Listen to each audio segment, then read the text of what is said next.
بسم اللہ الرحمن الرحیم۔ ٹیکنالوجی آف اسلام کی تمام فیملی کو السلام علیکم ورحمۃ اللہ وبرکاتہ۔ امید ہے آپ سب لوگ اپنے اپنے گھروں میں خوش اور آباد ہیں۔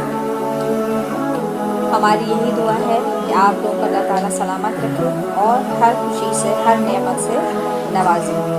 آمین ثم آمین۔ یہ میں دعائیں جو آپ کو بتا رہی ہوں، یہ قرآن پاک کی آیات ہیں اور یہ کس مقصد کے لیے پڑھی جانی چاہیے یہ میں آپ کو بتاتی ہوں۔ امید ہے آپ کو پسند آئیں گی، اور پسند آئے تو ضرور اس چینل کو سبسکرائب کریں، شیئر کریں اور آگے سے آگے لوگوں تک پہنچائیں صدقہ جاریہ کے طور پر۔ دعا ہے فَقُطِعَ دَابِرُ الْقَوْمِ الَّذِينَ ظَلَمُوا وَالْحَمْدُ لِلَّهِ رَبِّ الْعَالَمِينَ۔